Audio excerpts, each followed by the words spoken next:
This was my old blast furnace burning jacket. It's worn out, but I'm very proud that I managed to save it. That's all I have left. 30 miles south of Pittsburgh, Monessen, Pennsylvania was a bustling steel town, once home of the Wheeling Pittsburgh Mill. In its heyday, it employed over 2,000 workers. John Gollum was one of them. I've been a steel worker for 3.5 decades. It was quite dangerous. Making iron is quite a process. He's here where the mill once was for the first time in years. It's now a factory called Alumisource, a recycling center. We really had high hopes that, oh boy, this is going to be a lifelong job for us. Of course, that was not to be. In 1986, the mill shut its doors as the steel industry collapsed. Thousands, including John, lost their jobs. It's overwhelming. I gotta tell you, it's overwhelming. They promised that this would be the beginning. Everyone had high hopes, everyone. Steel's not just a job for you. No, it was my way of life. I supported my dear children. Proudly, very proudly. I was very proud to be a Pittsburgh steelworker. I still am. I can see my memories are never going to leave now. After 30 years, it all came back to me. Part of me's gone. Part of me's gone. These are the struggles in a shuttered steel town, a place we've been following since 2016. Ever since then candidate Donald Trump came to town to this very factory. We are going to put American steel and aluminum back into the backbone of our country. This alone will create massive numbers of jobs.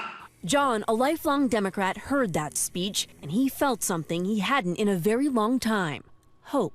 I voted Republican because Donald Trump took his time to come to Monessen, and what he said is what I wanted to hear. This county is one of Pennsylvania's Democratic strongholds, but in November 2016, it went red. I believe he does care about America's middle class and the poor. Trump's promise to Monessen echoes so many others made on the campaign trail. American hands will rebuild this nation. Believe me, folks, we're building the wall, believe me. We're going to put our miners back to work. But in the years since, that hope life would get better, at least here, is fading. In 1973, the United States produced 151 million tons of raw steel. By 2015, that had fallen to 87 million. American workers replaced by automation. Now the U.S. is the #1 importer of steel worldwide. Am I angry? Hell yes, I'm angry. I'm pissed off. I'd like to see something happen to the community that I grew up in. When you drive through Monessen, it's hard to imagine what it once was. That weighs heavily on Mayor Lou Mavrakis. We have 25,000 steelworker jobs lost just from this valley right here. What a shame. Lou, who was a steelworker union rep before mayor, says Trump's vow to bring steel back is nothing more than a politician's empty promise. It's impossible for him to bring back the steel industry to that degree ever again. No, it won't happen. You can produce the same amount of steel now with 400 employees. Towns like Monessen now left barren, blighted. These people live in a third world country. This used to be a bank at one time, but now it's the world's largest pigeon coop. Building after building abandoned, decrepit. We demoed this building. It caved in, and it was pushing against this, and it cost us $65,000 to demo this building. Lou's helping to bring the medical company Best International to town. With it, a much-needed influx of cash. Today, for those trying to make a life here, like Sheldon Davis, it's hard. What is the old Monessen like of your youth? The old Monessen of my youth was, it was great. It was fun times. Now that I'm older and I'm still here, it's nothing like the old Monessen used to be. His great-grandfather worked in the mill, but now this married father of 3 is struggling to find full-time work. It's challenging. We have the Alumisource place. It's probably hard to get in there.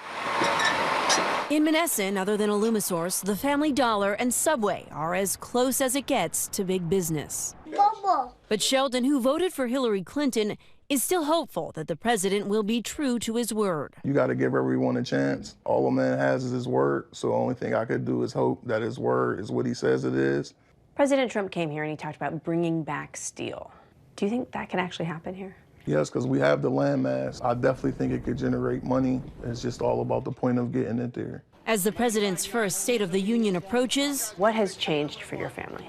Nothing that me and my family could actually benefit from. What do you want to hear from the president at the State of the Union? So I would love for him to elaborate if he still has plans on bringing the jobs here at the State of the Union. like Sheldon, John worries about his family's future. He has 3 kids, including a 21-year-old daughter, Jocelyn. We're best friends, She's my right? kid. We're best Yep, friends. we're best friends. Watch us just start crying. You get choked up, yeah. She thinks that Hillary would have been the right candidate, but she's very young and she doesn't understand how hard I worked. My daughter's still in a learning stage. Anyone that knows my dad knows he is a Democrat, and he loves Democrats. The reason why I voted for him is because he came to Monessen. Anybody who says they want to bring steel back to life gets my vote. Anybody who says they're gonna bring steel back is full of it. I hope. What have I got to lose? Everything's gone. Maybe keep a little glimmer of hope. With Trump in the White House, his Monessen supporters took heart when he announced an investigation into steel imports costing American jobs. From now on, we're going to stand up for American jobs, workers, their security, and for American steel companies. But nothing has changed here. No new steel jobs. 8 months later, we find John's had a change of heart. John and Jocelyn, last time you guys spoke to us was April, I guess. Yes, it was. Kind of a long time ago. Just around Easter. In that time, how's President Trump been doing? Worse. John? Worse. I'm disappointed. He's done nothing to try to save the American steel industry, and nothing has come to fruition. Nothing. I don't have any optimism. Not now. Have there been any positives in his first year? There was a coal mine that he helped to get reopened in Pennsylvania, and I thought that was a little glimmer of a possible rebound. But I've not heard anything since. Now is the time, a year in. Have the words "I told you so" been uttered from your lips? I say it all the time. Numerous I times. told you All the time. so. I'm like, he'll start complaining, and I'll say, well, you voted for him. Numerous And I know, times. like, you realize your mistake, but it's too late to realize your mistake. You should listen to me. What really hurts me is when he comes up on the podium and he'll make a statement, "I'm the president and they're not," as if it was nothing but a game to him. I'm just disgusted with his demeanor. Communities like Monessen that built this country, you won your election because of the Rust Belt. Now, show these people that you mean what you said. In the time that's passed, Lou is no longer mayor, but he's still fighting for Monessen. From the president, Lou wants federal funding to rebuild. Make me your poster child. Give somebody in Ohio, Indiana, Michigan. Take the picture before, take the after. Make me your poster child. Then we can see what we can do with these communities that built this country. Because here, the steel may be disappearing, How you doing today? but that all-American dream to work hard, earning a good life, endures. For Nightline, I'm Gloria Riviera in Monessen, Pennsylvania. Hi everyone, George Stephanopoulos here. Thanks for checking out the ABC News YouTube channel. If you'd like to get more videos, show highlights, and watch live event coverage, click on the right over here to subscribe to our channel, and don't forget to download the ABC News app for breaking news alerts. Thanks for watching.